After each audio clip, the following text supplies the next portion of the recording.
اور اس کے علاوہ میں نے اکیڈمی ادبیات سے شروع کیا تھا. اکیڈمی ادبیات کا پروگرام صبح 11 بجے ہوتا تھا, ایگزیکٹ 1:30 بجے 1 بجے ختم ہو جاتا تھا. اس کے بعد پھر میری اپنی جاب ہوتی تھی, ادھر میٹنگ وہاں میٹنگ.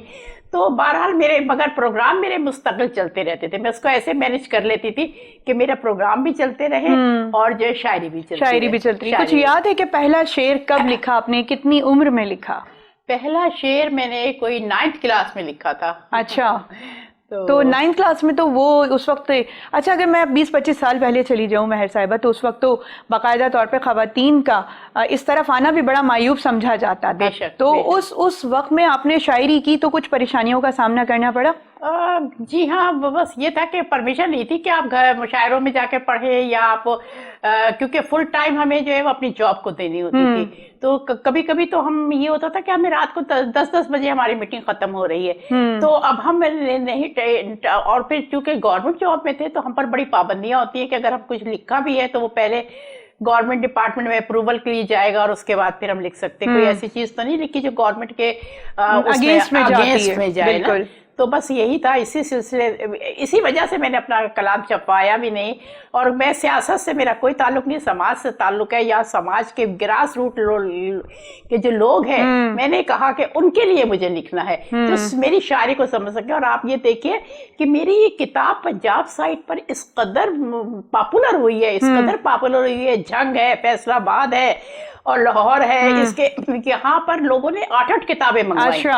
8 کتابیں منگوائی ہیں کہ میڈم آپ کی شاعری پڑھ کر دل خوش ہو جاتا ہے اور ہمیں ایک ہمت اور ولولہ اور جوش پیدا ہوتا ہے کہ واقعی زندگی ختم نہیں ہوئی ہے. میں نے کہا دیکھیں زندگی قدرت کے ہاتھ میں. بالکل. تو یہ چیز ہے کہ لکھنے کا سلسلہ کبھی بھی آپ کا ٹوٹا نہیں ہوا. اچھا, میں نے آپ کی کتاب کا باقاعدہ طور پہ مطالعہ کیا اور یہ میری خوش نصیبی رہی کہ آپ کی کتاب میرے پاس موجود تھی. پچھلے دنوں آپ سے ملاقات ہوئی تو آپ نے تحفتاً مجھے یہ پیش کی تھی. تو اس میں آپ کا انداز و بیان دیکھتی ہوں کہ بہت سادہ سا ہے, بہت ہی نارمل سے انداز میں آپ بڑی سے بڑی بات عوام الناس تک پہنچانے کی کوشش کرتی ہیں. تو آپ کی شاعری کا جو مزاج ہے وہ اصلاح کی جانب ہے, محبت کی جانب ہے, فلسفے کی جانب ہے. آپ کو سب سے زیادہ مزہ کس میں قلم اٹھانے میں آتا ہے؟ مجھے سب سے زیادہ جو ہے وہ مجھے, دیکھیں ایک چیز ہے, آدمی کھانے کے بغیر رہ سکتا ہے لیکن محبت کے بغیر نہیں رہ سکتا. تو محبت وہ چیز ہے جو آپ کی توجہ چاہتی ہے, جو آپ کی رہنمائی چاہتی ہے, اور محبت میں انسان جو ہے وہ بہت کچھ کر جاتا ہے. یعنی اگر ہمیں آپ کی جو ہے وہ اگر محبت ہے تو ہم بہت ساری بڑی سے بڑی قربانی دے جاتے ہیں اور بڑے سے بڑے حالات سے ہم جو ہے وہاں سے گزر جاتے ہیں. بالکل. اچھا, محبت چونکہ غزل تو اسپیشلی جو روایتی غزل کی ایک شکل ہے تو وہ تو عشق و عاشقی اور محبوب کے ساتھ ہی اچھی لگتی ہے اور آہستہ آہستہ وقت کے ساتھ ساتھ اس میں تبدیلیاں آتی رہتی ہیں. اچھا, غزل میں عمومی طور پہ یہی ہے کہ عورت کی ہی تعریف کی جاتی ہے. کرشن چندر کا مجھے ایک جملہ یہاں پہ یاد آ رہا ہے, وہ یہ کہتے ہیں کہ حسن تعریف کرنے والے کے بغیر ادھورا ہے. بے شک. تو اسی طرح کہ جب تک غزل میں محبت کا تذکرہ نہیں ہوگا تو وہ تو ادھوری رہے گی. ہاں بالکل, وہ غزل ہی نہیں رہتی, وہ غزل ہی نہیں رہتی. جی جی. اچھا, جو نئے نئے موضوعات آ رہے ہیں غزل کے اندر تو آپ اس سے متفق ہیں, آپ اتفاق کرتی ہیں؟ ہاں بالکل بالکل, کیونکہ زندگی نام ہے چینج کا. تو زندگی میں ہمیں اپنے آپ کو جو ہے وہ چینج جو ہے وہ لاتے رہنا چاہیے. اور یہ زندگی کا تقاضا بھی ہے, وقت کا تقاضا بھی ہے کہ آپ اپنی شاعری میں اپنی زندگی میں چینج لے کر آئے. تو میں بالکل سمجھتی ہوں کہ ہماری شاعری میں بھی چینج آنا چاہیے اور وہ ہم لا رہے ہیں. ہمارا جو نئی نسل کے لوگ ہیں جو شاعری کر رہے ہیں, میں ان سے بڑی پر امید ہوں اور میری کوشش یہی ہوتی ہے کہ ہمارے بعد جو ہے ہم تو چلے جائیں گے لیکن ہمارے بعد جو نئی نسل آئے گی اس کو اپریشیشن ملنا چاہیے, اس کو پذیرائی ملنی چاہیے تاکہ ان کی ہمت افزائی جب ہوگی تو وہ نئے نئے شاعر جو ہے وہ ہمارے پاس جنم لیں گے اور ہماری شاعری کو فروغ ملے گا, ادب کو فروغ ملے گا, ہماری ثقافت کو فروغ ملے گا. بالکل درست کا. اچھا, آپ کی کتاب میں تبصرہ بہت بڑے بڑے لوگوں نے بھی کیا, تو اس میں پڑھ رہی تھی کہ رضیہ سبحان صاحبہ نے بھی تبصرہ کیا ہے شاعری کے حوالے سے. وہ کہتی ہیں کہ شاعر الہامی کیفیات کو لفظوں کے کوزے میں بند کرنے کا نام ہے. تو آپ کے نزدیک شاعری کیا ہے؟ میری رضیہ سبحان صاحبہ سے بہت اچھی اور گہری دوستی بھی رہی اور میں نے ان سے بہت کچھ سیکھا. تو چونکہ وہ مجھے کہتی تھی کہ مہر شاعری بہت, یہاں شاعرات بہت پڑھی ہیں, بہت شاعرات ہیں, لیکن یہ کہ میں نے دیکھا ہے کہ تمہاری جو شاعری ہے نہ صرف شاعری ہے بلکہ تم نے ورکنگ لیڈی ہوتے ہوئے اپنی ساری توجہ گھر پر بھی دی, اپنے بچوں پر بھی دی, اور اپنے پروفیشنل لائف کو بھی جو ہے بڑا اسموتھلی کیا. کیونکہ دیکھیں میرا مقصد جو تھا وہ ریٹائرمنٹ کا مقصد ہی یہی تھا کہ میں ایمانداری کے ساتھ اپنی جاب کو جو ہے فل ٹائم دوں, اور اس کے بعد چونکہ جب میں ریٹائرمنٹ لے لوں گی تو میں اپنی جاب میں جو ہے وہ بےایمانی نہ کروں, کیونکہ میں رزق حلال اپنے بچوں کو کھلانا چاہتی تھی. میں کہتی تھی بچوں کو جب تک آپ یہ نہیں سکھاؤ گے کہ رزق حلال کیا چیز ہوتی ہے, آپ کو محنت کیا چیز ہوتی ہے, تو آپ ان کو کوئی اچھی تربیت نہیں کر سکتے. کیونکہ دیکھیں نا بچوں کی تربیت 7 سال تک ہوتی ہے, تو ہم اپنے بچوں کی تربیت کر رہے ہوتے ہیں. اور آج میں بہت شکر ہے اللہ کا لاکھ احسان ہے, میں آج بہت خوش ہوں. میرے 2 بچے ہیں, ایک بیٹا ایک بیٹی, اور میرے بیٹے نے ماشاءاللہ سے کیڈٹ کالج سے پڑھا, اس نے فرسٹ پوزیشن حاصل کی, اور اس کے بعد پھر اس نے جو ہے وہ ڈا میڈیکل کالج میں اس کا ایڈمیشن آرام سے ہو گیا کیونکہ فرسٹ پوزیشن تھی اس کی. اور پھر اس نے ڈا میڈیکل کالج سے MBBS بھی کیا, ساتھ ساتھ وہ CSS کی تیاری کر رہا تھا.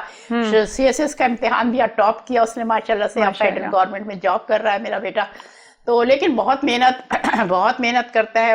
کہتا ہے امی آپ نے دن رات کام کیا, میں بھی چاہتا ہوں کہ میں بھی اپنی محنت سے جو ہے وہ اپنے آگے بڑھتا چلا جاؤں. تو دیکھیں یہ پڑھے لکھے ماں باپ کا یہی فائدہ ہوتا ہے کہ آپ کے بچوں کی تربیت کرنے میں آپ کو آسانی ہو جاتی ہے, بہت زیادہ آسانی ہو جاتی ہے.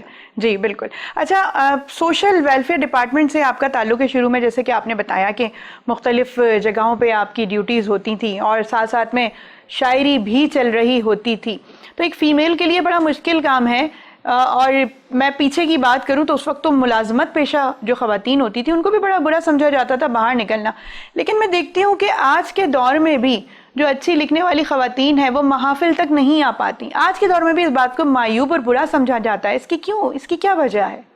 جی یہ آپ نے بڑا اچھا کویسچن کیا. اس سلسلے میں میں نے نا بڑا کام کیا ہے. اس طرح کام کیا کہ میں نے دیکھا کہ لوگ, ہماری خواتین گھر میں بیٹھی ہیں اور بڑی اچھی منقبت لکھ رہی ہیں, نعت پڑھ رہی ہیں, اور بڑا, لیکن یہ کہ ہماری خواتین کو جو ہے وہ کنوینس پرابلم ہوتا ہے, شام کو باہر نکلنے کی اجازت نہیں ہوتی ہے, اور کوئی نہ کوئی بھائی ہو یا باپ ہو یا کوئی نہ کوئی میل ساتھ میں ہو تو وہ نکل پاتی ہیں, ورنہ نہیں نکل پاتی ہیں.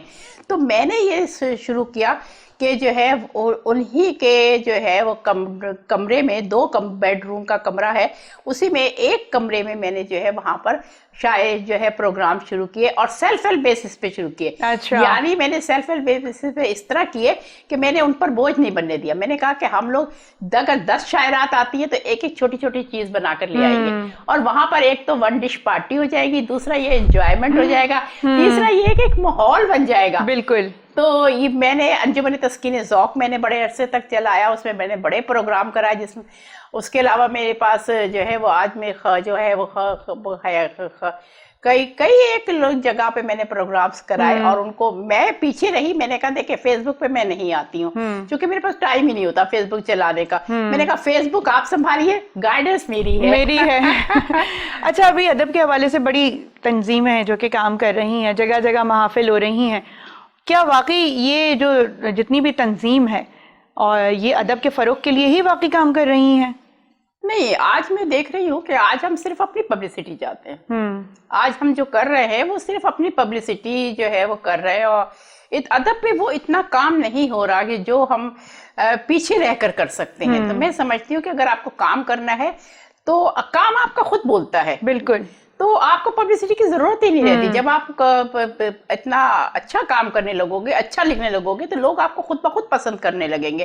ابھی کل کوئی مجھ سے کہہ رہا تھا کہ مہر تم ایک پوسٹ ڈالتی ہو اس پہ 1000 کمنٹس آ جاتے ہیں.